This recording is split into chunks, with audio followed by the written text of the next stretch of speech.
Welcome to Dinar World.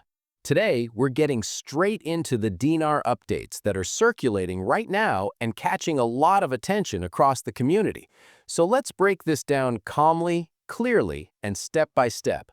Starting with Jeff, who references an article discussing the United Nations and Iraq's changing status. According to what's being shared, Iraq has reportedly moved into a more stable security classification. The argument here is that UN-level sanctions were lifted years ago, and what remains today are mainly targeted U.S. OFAC sanctions. From this perspective, this is being seen as a meaningful shift, suggesting Iraq is no longer viewed as a high-risk country, but one steadily gaining international confidence. Next, Walking Stick is talking about long-term agreements involving Iraq and the United States, especially in the area of minerals and natural resources. These are not short-term deals. They're being described as contracts expected to last for decades, with the United States positioned to play a major role in Iraq's reconstruction and development. The belief being shared is that some of these agreements are waiting on final negotiations before fully moving forward, and that timing plays a key role in what we're seeing now. Another viewpoint comes from Fulu, who points out that Iraq currently has more than 26 United Nations agencies actively working inside the country.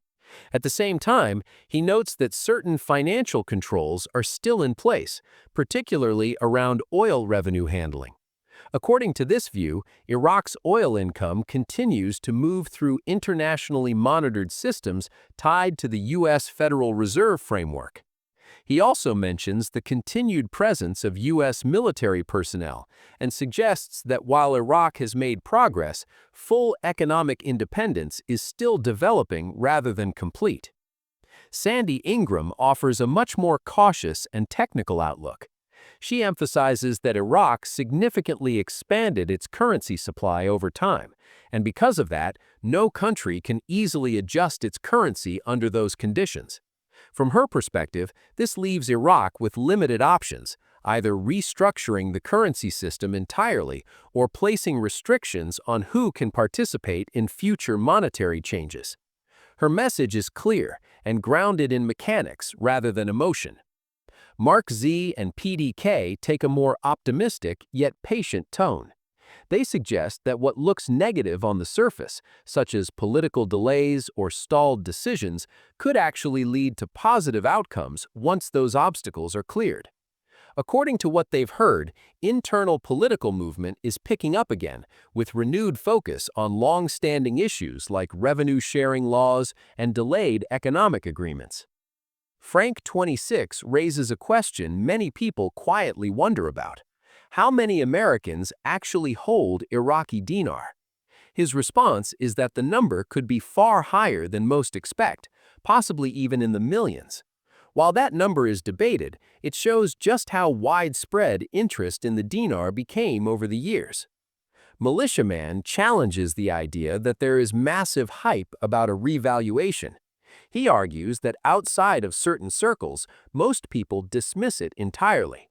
He also pushes back against the claim that Iraq has an overwhelming amount of physical currency in circulation, stating that Iraq has been moving toward electronic payments since around 2018 and 2019, reducing physical notes while increasing the value of its proven natural resources. Finally, Jeff draws a comparison to Kuwait.